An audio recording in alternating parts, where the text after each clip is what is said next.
Sir अपना good name बताएं sir. सभी को मेरा नमस्कार। मेरा नाम आदित्य चंद्रा है। मैं कानपुर जनपद में अग्रणी जिला प्रबंधक के पद पे कार्यरत करता हूँ।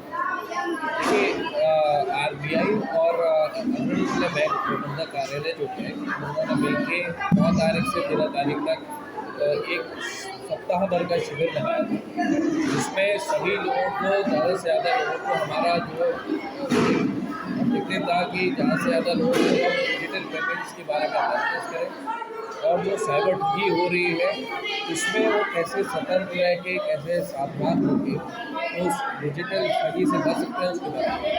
सर बचाव के क्या रास्ते हैं, कैसे बचा जा सकता है? बचाव के रास्ता सबसे ज़रूरी रास्ता है वो है सतर्क और सावधान रहना। इसीलिए इस पूरे सप्ताह में ये जो शिविर हुआ है, इसका थीम हमने रखा था थोड़ा ध्यान, क्योंकि लोग अगर थोड़ा ध्यान रखेंगे, थोड़ा सावधान रहेंगे, थोड़ा सतर्क रहेंगे, तो जो साइबर ठग हैं वो जो अलग अलग तरीके से लुभावना देके, डरा के, धमका के या बहरूपे की तरह जो पर्सनल जानकारी निकालते हैं, वो उससे बच सकते हैं।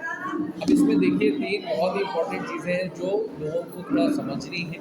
पहली बात तो देखिए, जब कोई भी आपके पास कॉल करता है, कोई मैसेज करता है, तो वो आपसे मांगेगा कोई ओटीपी दे दीजिए, कोई लिंक भेजेगा कि इसमें आपकी पर्सनल जानकारी दे। किसी भी तरह की कोई भी ओटीपी आपको शेयर नहीं करना है, किसी भी तरह का आपको कोई जानकारी नहीं देनी है, कोई लिंक क्लिक करके आपको कोई भी इन्फॉर्मेशन नहीं देनी है। अगर आप अपनी पर्सनल जानकारी, अपना ओटीपी वगैरह शेयर नहीं करेंगे, तो उसमें क्या होगा कि आपका वहाँ पे बचाव हो जाएगा साइबर।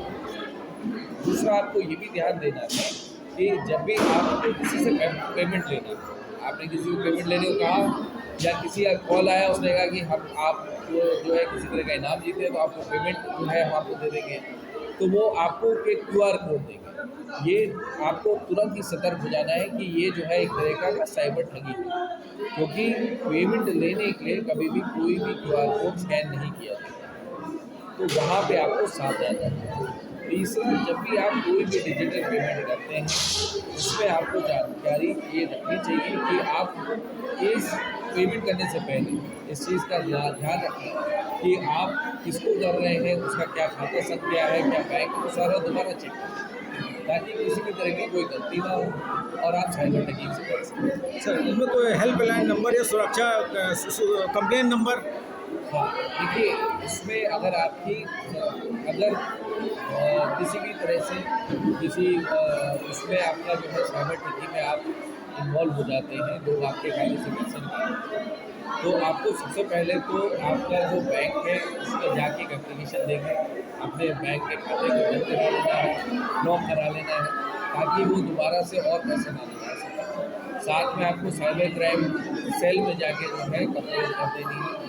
इसमें 1930 नंबर है, जिसमें वो कॉल करके ये इन्फॉर्मेशन जो है दे सकते हैं और फिर उस पर जो साइबर सेल वाले हैं उस पर आगे का कार्य। कंप्लेन कोई वेबसाइट है, ऑनलाइन वेबसाइट? इसमें देखिए क्या होता है कि जैसे आपने बैंक में कंप्लेन कर दी, आपने साइबर सेल में कंप्लेन कर दी, लेकिन अगर आपका कार्य नहीं हो रहा, आपको लग रहा है कि आपको संतुष्ट जवाब नहीं मिल पा रहा है, तो बैंक की कंप्लेन करने के 30 दिन के बाद आप आरबीआई में बैंकिंग भुगतान में कंप्लेन करें। कहीं ना कहीं बैंक से मिसिंग डाटा भी हो जाता है, उसका अपराधी लाभ उठा लेते हैं, उसके बारे में क्या कहना है? इसमें देखिए, मैं आपको बताऊं कि बैंक से इस तरह का कोई भी डाटा लीक होने का कोई भी ऐसी संभावना नहीं है, मगर कंप्लेनें शिकायतें आती हैं। लेकिन अगर आप देखेंगे तो जो हम लोग साइबर टीम के साथ काम करते हैं, जब साइबर क्राइम डिपार्टमेंट से बातचीत करते हैं, तो ऐसा देखा गया है कि जो आजकल स्मार्टफोन के साथ है, इसमें अलग अलग जो एप्लीकेशंस आते हैं,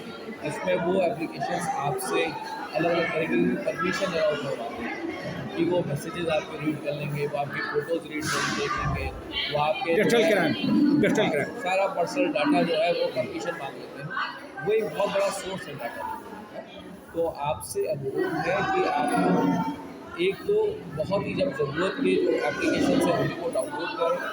कोई भी जो है ऐसा एप्लीकेशन आप डाउनलोड ना करें जिसका लिंक आपको व्हाट्सएप के माध्यम से, मैसेज के माध्यम से नहीं मिल सकता।